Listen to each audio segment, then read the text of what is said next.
And it's a little bit extended passage here because I want you to get a feel for this particular portion of Mark's gospel as he's telling the story of Jesus increasing the conflict with Jesus' detractors. And as it increases, as Jesus becomes more and more what God has called him to be. Beginning at chapter 2, verse 13.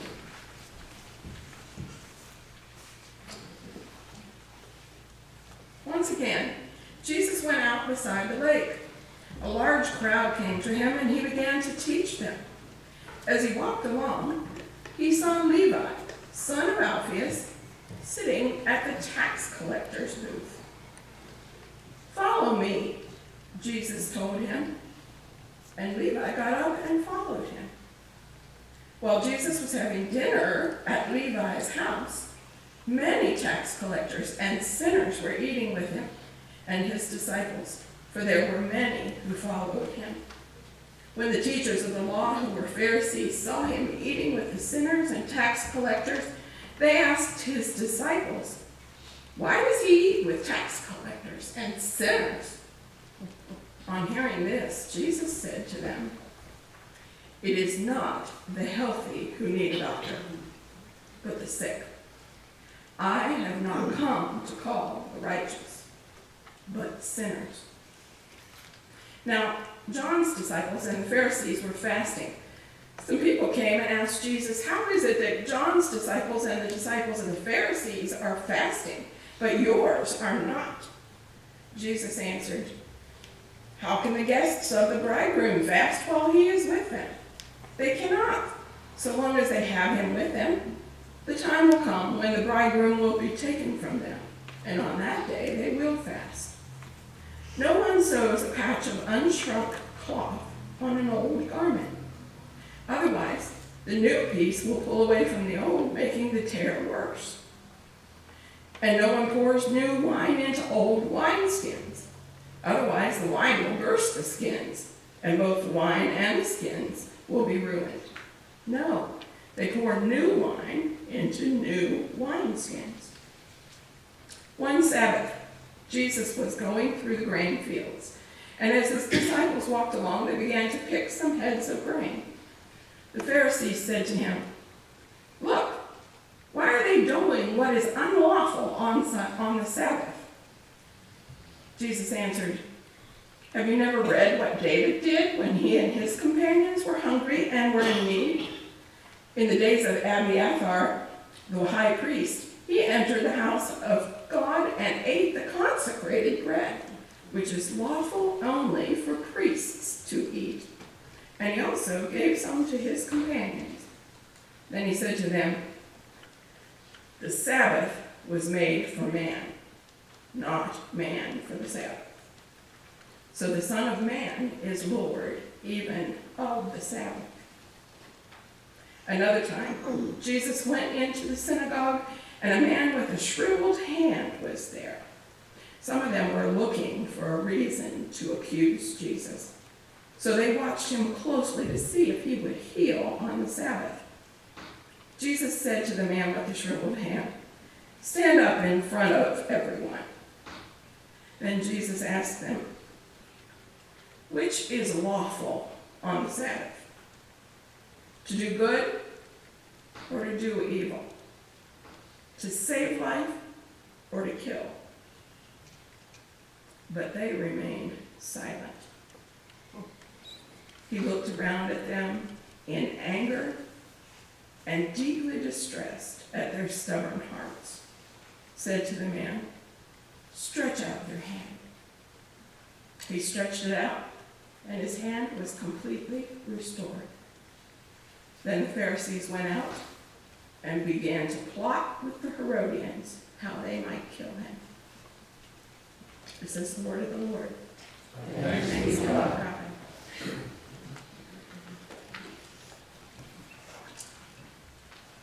I love the Gospel of Mark. It's my favorite. Mark only tells what he needs to. He sticks to the most important facts. So you can be sure when you read stories in Mark, they were important for his explanation of who Jesus was. This wonderful narrative that we've read this morning gives us a host of examples for Christian living. Some positive, others not so much. So let's look first at Levi, the tax collector. Tax collectors have never been anybody's favorite people, but there was a lot more to it in Levi's and Jesus' day. The punitive tax system of Rome was bad enough by itself, but they hired people to receive those taxes with the they sold those positions to people who could afford them, and they encouraged those folks to get as much out of people in taxes as they could, and they could keep the excess over the amount required to Rome for themselves. And then those folks had some underlings that did the same thing. So you can imagine how the system was by the time you get to the bottom feeders, like Levi. In fact, not only did good Jews become ritually impure if they had contact with tax collectors, because tax collectors had contact with Gentiles, and their service was considered treasonous to the Jewish people. But they were patently believed to be thieves and cheaters and liars. So much so, they weren't even permitted to testify in court, period, because their word was automatically considered unreliable and invalid. In fact, this really tells you, beggars wouldn't take their money because it was dirty. Okay? But despite all that, Jesus sees Levi sitting in his tax booth. Tells us absolutely no reason why he would even be interested in this man, and he calls him to follow him. Gives him the same call he gave to the fisherman.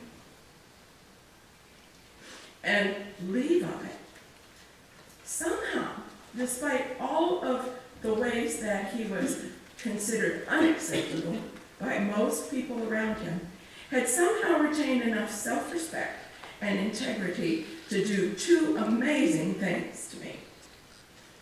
He, first of all, refused to internalize the unworthy labels that had been pinned on him by society.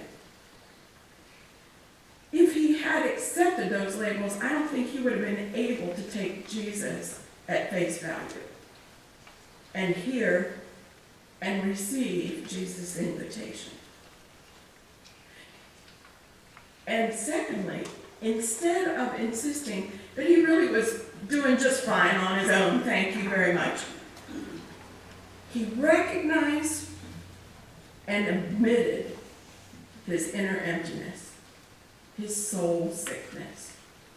And he reached out and grabbed the lifeline Jesus offered him without hesitation. Levi followed his heart instead of his head or his wallet. He made no attempt to qualify or limit his commitment to Jesus. Think about this. Andrew and Peter, James and John were all fishermen who worked in the family business, right? If things didn't work out for them with Jesus, they could always go home and start fishing again. But Levi's situation was completely a horse of a different color. When somebody stands up and walks off the job from a government office, it isn't likely they're going to be welcomed back with open arms if they suddenly decide 3 days or 3 months or 3 years from now that they made a mistake. Not then, not now. Levi's job in the tax office is definitely not going to be waiting for him. And nobody knows that as well as Levi does. Nevertheless, he makes the biggest gamble of his life, and he places his bet on Jesus. We don't know why. We don't know why God called him.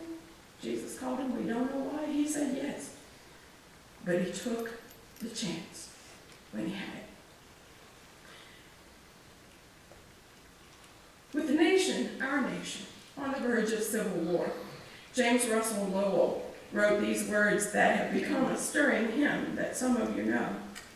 Once to every man and nation comes the moment to decide, in the strife of truth with falsehood, for the good or evil side. This was Levi's moment to decide, and he didn't waffle. And then, when he made his decision and had experienced the healing presence of Jesus in his life, what's the first thing he does? Invites his friends, his old friends from the wrong side of the tracks, to share his good fortune, to come to a meal and meet the man who has turned his life around. How many of us do as well as Levi, the tax man? And then there's Jesus. Of course, let's not stop with Levi. Jesus' example in this story is even more instructive for us. These powerful verses speak volumes about how we're supposed to live as God's people in the world. In the beginning of this episode, it says that Jesus was walking along as he worked. He was walking along the lake, teaching, doing his work, looking for the good in people wherever it was to be found, even in the tax booth. Not only did he work as he walked his talk. In fact, Jesus let his walk be his talk quite often. You notice he didn't teach by giving his followers assignments to read or write, or a list of things that they should do or not do, rules to follow. No. He didn't even ask them to make a change before he invited them to follow him. He showed them what they were supposed to do. And he didn't promise them an easy job description or great benefits either. Anyone who stuck with Jesus for even a short time soon found out that, like Wyatt Earp of our childhoods, he was brave, courageous, and bold. In fact, he was so bold that he lived a totally in-your-face faith. He was branded very quickly a troublemaker and a rabble-rouser. Unlike a lot of our so-called leaders, Jesus didn't hide behind the coattails of his aides, expecting them to cover for him every time he screwed up, or in every disagreement or dispute. Nor did he lie about who he was or what he had done. Jesus was not a meek and mild Casper milquetoast, as my grandmother used to call him. If we are authentically Christ-like in our living, we will make some people anxious and maybe even angry. Because if we live as Jesus did, we will constantly push the envelope of our social and religious establishment the same way he did. His response to the religious who cried out, "Sit down, you're rocking the boat," was to challenge God's people to step out of the boat. He was outside everyone's box, and it made them anxious and angry. Jesus absolutely refused, categorically refused, to place anyone, not tax collectors, not ritually impure sinners, not morally questionable men and women, not even the Pharisees themselves. He would not place anyone outside the circle of God's love by exclusion. He did not allow himself any preconceived judgments on the basis of outward appearance or social or moral conventions of his time. Instead, he not only accepted but encouraged the company of anyone who was willing to recognize their need for him. And that's the rub. There is the requirement. When the self-righteous, self-appointed enforcers of the moral code accused him of consorting with the wrong kind of people, Jesus' response put the ball squarely in their own court. It is not the healthy who need a doctor, but the sick. I have not come to call the righteous, but sinners.